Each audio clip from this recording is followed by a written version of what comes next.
रियासत तेलंगाना में कांग्रेस पार्टी भारी मेजॉरिटी से बरसरे इख्तियार आएगी। हमें किसी और के साथ की जरूरत भी नहीं पड़ेगी। की बेटी किसान की मौका मिला तो लोगों ने कुर्सी के वास्ते तस्वीर ही बिगाड़ दी हिंदुस्तान की।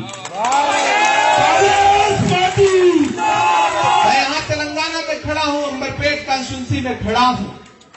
अगर तेलंगाना के लोगों को ये लगता है कि तेलंगाना की जो हुकूमत है केसीआर साहब आपके अपने हैं, तो आपको गलतफहमी है, वो आपके अपने नहीं है। राज्यसभा रुकन parliament Imran Pratapgarhi social media influencers के हमरा हैदराबाद में मीडिया कॉन्फ्रेंस से खिताब में ये बात कही। उन्होंने बताया कि मौजूदा सियासी सूरत हाल में कांग्रेस कायद राहुल गांधी की भारत जोड़ो यात्रा ही नहीं बल्कि कांग्रेस की सुनामी इस कदर तेजी से आगे बढ़ रही है जिसकी साबिक में नज़ीर नहीं मिलती। उस सुनामी में सब बह जाएंगे। उन्होंने कहा कि रियासत में इख्तियार के हुसूल के बाद कांग्रेस दी गई 6 गारंटीज व दीगर पर बिना किसी वक्ती ज़िया अमलावरी करेगी। कांग्रेस पार्टी का मकसद अवामी मसाइल का हल, सरकारी स्कीमात पर मौसर अंदाज से अमलावरी, अदल इंसाफ, अमन भाईचारगी, हम आहंगी और रियासत की तरक्की को मजीद सरहद के साथ आगे बढ़ाना है। प्रतापगढ़ी ने दीगर सियासी जमातों पर सख्त तनकीद की। उन्होंने बताया कि माइनॉरिटी के साथ बरसरे इख्तिदार बीआरएस अदल इंसाफ के दावे ज़रूर करती है और दूसरी जानिब आलेर इनकाउंटर जैसे मुद्दों को नज़रअंदाज किया जाता है। क्या ये अक़लियतों के साथ इंसाफ है? इमरान प्रतापगढ़ी ने अपोजिशन बीआरएस, एमआईएम और बीजेपी पर सख्त तनकीद की और मुख्तलिफ मुद्दों पर उन्हें घेरने की कोशिश की। वहीं बीजेपी के सदारती उम्मीदवार, नायब सदर जमहूरिया के इंतखाब, दीगर ट्रिपल तलाक जैसे मुद्दों पर दोनों ऐवानों में बीआरएस ने साथ दिया। ऐसी पार्टी अक़लियतों के साथ मसावियाना सलूक रवां कैसे रख सकती है? उन्होंने इस सिलसिले में मज़ीद तफसीलात बताई। केसीआर साहब उनके साथ खड़े हुए नजर आए। मैं इसलिए आपसे कहने आया हूँ, यहाँ बड़ी तादाद में मेरी माएँ बहनें बैठी हैं और खुसूसी तौर पर यहाँ पर खवातीन की तादाद ज्यादा है। कांग्रेस की गारंटीज आपके बीच में है। कांग्रेस ने अभी माइनॉरिटी के लिए अलग से डिक्लेरेशन प्रोग्राम रखा, अलग से एजेंडा लेकर के आई। ओबीसी के लिए, दलितों के लिए, यूथ के लिए और माइनॉरिटीज के लिए हम ये कह रहे हैं कि हम 4000 करोड़ का बजट रखेंगे माइनॉरिटीज के अपलिफ्टमेंट के लिए। तो उसे सिर्फ केसीआर के जुमले की तरह न समझा जाए। मैं तो इसलिए भी आज रोहन के लिए आपके बीच में आया हूं, मेरे भाई, मेरी बहनें, मेरी माएं, कि मैं तो आपको याद दिलाना चाहता हूं कि मुल्क में जब नफरतें आसमान पर छू रही है, मुल्क में जब नफरतें सर चढ़ के बोल रही है, तो आपको ये समझने की जरूरत है कि इस मुल्क में एक वाहिद नेता है जिसका नाम राहुल गांधी है। वो कन्याकुमारी से कश्मीर तक 4000 किलोमीटर पैदल चलता है, सिर्फ एक नारा लगाते हुए कि नफरत छोड़ो, भारत जोड़ो, नफरत को कम करो, नफरत के खिलाफ मोहब्बत का पैगाम लेकर के पूरे मुल्क में बिना अपने पैर के छालों की परवाह किए बगैर चलता है और ये कहता है कि मैं नफरत के बाजार में मोहब्बत की दुकान खोल रहा हूं। तो उसके नुमाइंदे के तौर पर यहाँ रोहिन रेड्डी खड़े हैं। मैं उनके नुमाइंदे के तौर पर यहाँ आपके बीच में खड़ा होकर के ये कहना चाहता हूँ, मैं खवातीन से खास तौर से मुखातिब हूँ, मेरी माओ बहनों से खास तौर से मुखातिब हूँ, चाहे वो नरेंद्र मोदी की सरकार हो, चाहे वो केसीआर की सरकार हो। इधर से हट जाए जरा, कम से कम खवातीन से मुखातिब तो होने दो, और भी थोड़ा पीछे हो जाए, इधर के भी साथी थोड़ा पीछे हो जाए, क्योंकि ये रास्ता ऐसा है कि 3 तरफ लोग बैठे हुए हैं, तो अलग अलग छिटक करके तो सबसे मुखातिब होना जरूरी है। मैं आपसे ये कहना चाहता हूँ कि नरेंद्र मोदी की सरकार ने पिछले 9 साल में आपको झूठ के जुमले दिए, तो इधर केसीआर साहब ने भी आपको झूठ के जुमले दिए। ये जो कार है जिसकी स्टीयरिंग अपने हाथ में होने का दावा करने वाले सियासतदान ये कहते हैं कि केसीआर साहब तो बहुत सेकुलर नेता हैं। मैं पूरी जिम्मेदारी से कह रहा हूं कि ये जो कार है ये जा करके या तो नागपुर की चौखट पे रुकती है या नरेंद्र मोदी की चौखट पे रुकती है। ये बात तेलंगाना की अक़लियतों को समझने की जरूरत है। बहुत सारे लोग आपके बीच में आएंगे और आपसे कहेंगे कि आप, कांग्रेस ने आपको पिछले 70 साल में दिया क्या है। यही आपके सामने एक सवाल उछाला जाएगा। और खास तौर से मैं नई नस्लों से कहना चाहता हूं, मेरे नौजवान दोस्तों से कहना चाहता हूं कि जब आपसे ये कहा जाए कि कांग्रेस पार्टी ने अक़लियतों को 70 साल में दिया ही क्या है, तो मेरी माओ बहनों इस बात का जवाब दे देना उनको, उनसे कहना कि वो कांग्रेस पार्टी ही है जिसने डॉक्टर जाकिर हुसैन को इस देश का राष्ट्रपति बनाया। वो कांग्रेस पार्टी ही है जिसने फखरुद्दीन अली अहमद साहब को इस देश का राष्ट्रपति बनाया। वो कांग्रेस पार्टी ही है जिसने मौलाना अबुल कलाम आजाद को इस देश का पहला एजुकेशन मिनिस्टर बनाया। वो कांग्रेस पार्टी ही है जिसने सैयदा अनवरा तैमूर को असम का मुख्यमंत्री बनाया। वो कांग्रेस पार्टी ही है जिसने बरकतुल्लाह साहब को राजस्थान का मुख्यमंत्री बनाया। वो कांग्रेस पार्टी ही है जिसने अब्दुल गफूर साहब को बिहार का मुख्यमंत्री बनाया। वो कांग्रेस पार्टी ही है जिसने अब्दुल रहमान अंतुले साहब को राजस्थान महाराष्ट्र का मुख्यमंत्री बनाया। वो कांग्रेस पार्टी ही है जिसने इन दिनों पिछले 7-8 साल में जब लहू लहू मंजर थे, कहीं लिंचिंग हो रही थी, कहीं आपके घरों पर बुलडोजर चल रहे थे, तो सबने तकरीरें की, लेकिन राहुल गांधी ने कन्याकुमारी में अपने 7 लाखों का हुजूम लेकर के कश्मीर की तरफ कूच किया और ये पैगाम दिया कि मुल्क मोहब्बत से चलेगा, मुल्क आईन से चलेगा, मुल्क जमहूरियत से चलेगा, किसी की तानाशाही से नहीं चलेगा। कांग्रेस पार्टी मैं यहाँ खड़ा होकर के अपनी माओ बहनों से मुखातिब होकर कह रहा हूँ कि महंगाई ने सबसे ज्यादा किसी को परेशान किया है तो वो आपको परेशान किया है। आप जब सुबह किचन में जाकर के गैस का सिलेंडर ऑन करती हैं चाय बनाने के लिए, तो वो गैस सिलेंडर जो कांग्रेस के टाइम में 400 रुपए का 450 रुपए का मिलता था, वो आज कितने का मिल रहा है? 1200 रुपए का मिल रहा है, 1150 रुपए का मिल रहा है। न तो उसको सस्ता करने की कोई कोशिश केसीआर ने की, न नरेंद्र मोदी जी ने की, लेकिन अब कांग्रेस आपसे क्या वादा कर रही है, क्या गारंटी दे रही है कि हम वही गैस सिलेंडर आपको जो 1200 का मिलता है उसे 500 का देंगे। इसका सबसे बड़ा फायदा किसको मिलेगा? आप माओ बहनों को मिलेगा, क्योंकि घर का किचन संभालने का जो जिम्मा है वो आपका है। आपके आंसू शामिल होते हैं जब चीजें महंगी होती हैं। तो आप सुबह जब किचन में जाती हैं और सालन बनाने के लिए कढ़ाई में या कुकर में खाने का तेल डालती हैं, तो आपके साथ उसके आंसू भी गिरते हैं, क्योंकि वो खाने का तेल जो 70 रुपए किलो मिला करता था वो आज कितने में हो गया? 200 रुपए के पार हो गया। महंगाई का सबसे ज्यादा दर्द अगर किसी ने झेला है तो वो हमारी माँ बहनों ने झेला है, खवातीन ने झेला है।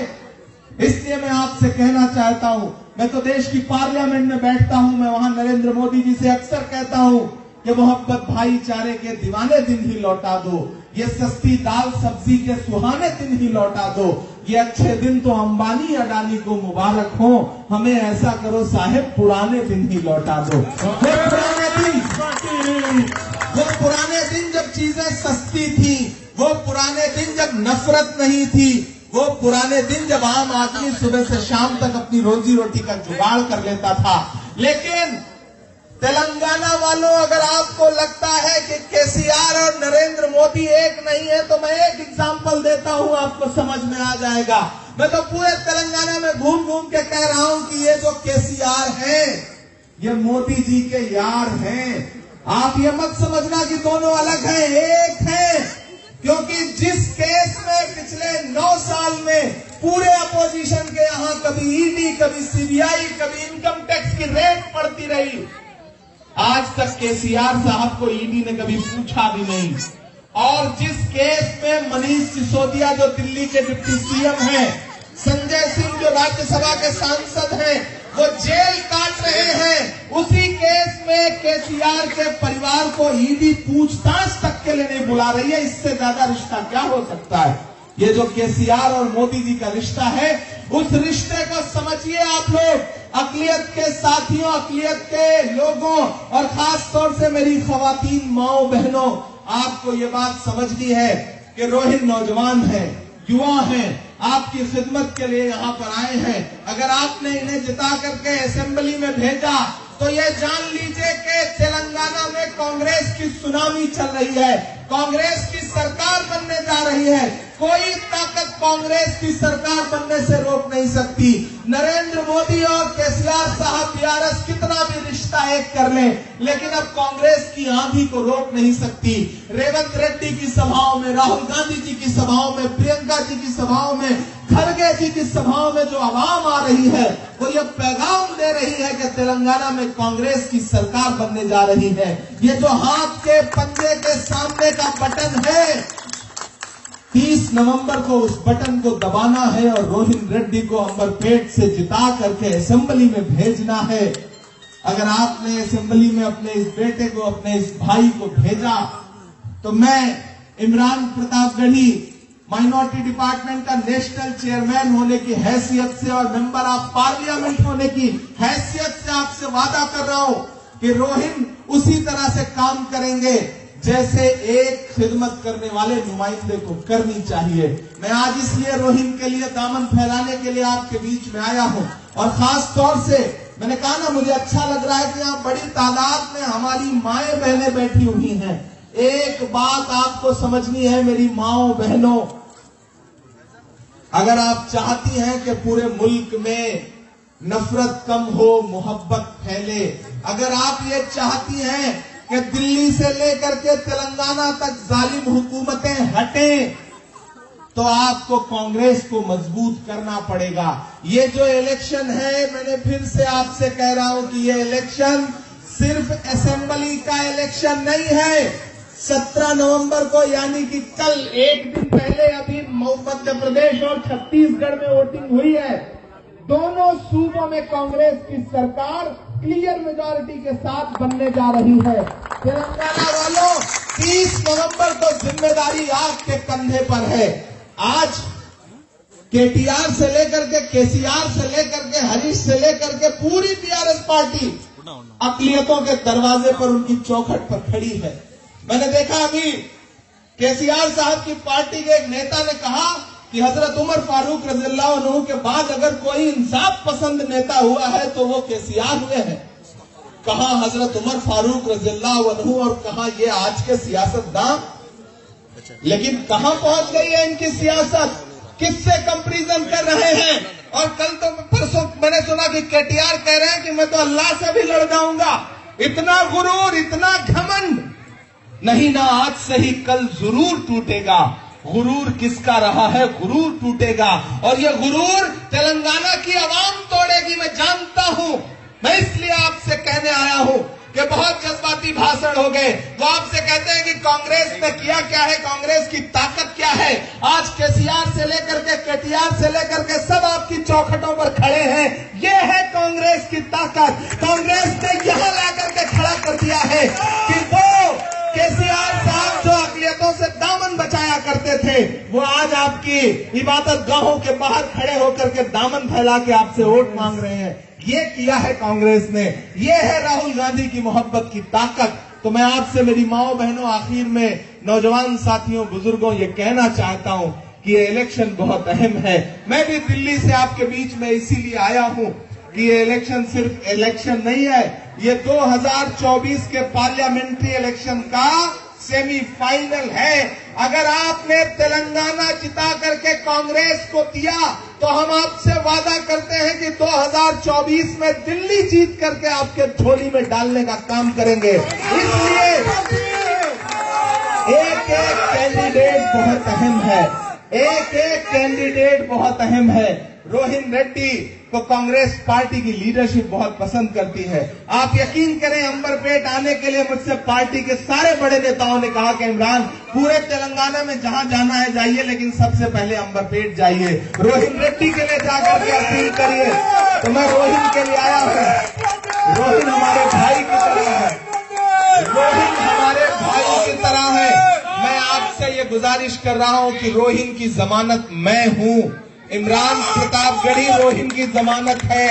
मैं अपने भाई के लिए, अपने साथी के लिए, अपने दोस्त के लिए आपसे वोट की अपील करने आया हूं। और आप सारे लोग जिनको केसीआर साहब ने पिछले 10 साल में पलट के देखने का काम नहीं किया, उनको बता दो कि मुर्दा लोहे को भी औजार बनाने वाले, अपने आंसू को भी हथियार बनाने वाले, हमको बेकार समझती है सियासत, लेकिन हम हैं इस सूबे की सरकार बनाने वाले। आपके एहसास दिला दो, अगर आपने ये एहसास दिलाया, अगर आपने ये एहसास दिलाया और हाथ के पंजे के सामने का बटन ईवीएम में दबा करके रोहिन रेड्डी को कामयाब किया, तो कांग्रेस की जो 6 गारंटीज हैं वो तो आपको मिलेंगी ही, लेकिन साथ में जो माइनॉरिटीज के लिए कांग्रेस पार्टी का डिक्लेरेशन है उसको प्रॉपर इंप्लीमेंट 3 महीने के अंदर करवाया जाएगा। ये हम आपसे वादा करते हैं।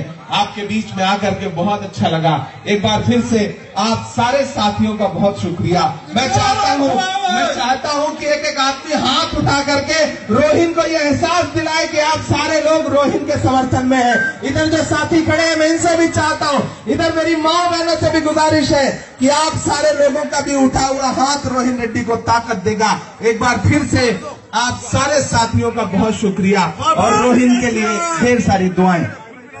मैं चाहता हूं कि मेरे साथ नारा लगाए, बाय बाय केसीआर। और जोर से नारा लगना चाहिए, ऐसे काम नहीं चलेगा। Bye bye KCR. और जोर से नारा लगना चाहिए, केसीआर के महल तक जाना चाहिए ये नारा। Bye bye KCR, bye bye KCR, bye bye KCR, bye bye KCR, bye bye KCR, bye bye KCR. बहुत शुक्रिया, बहुत बहुत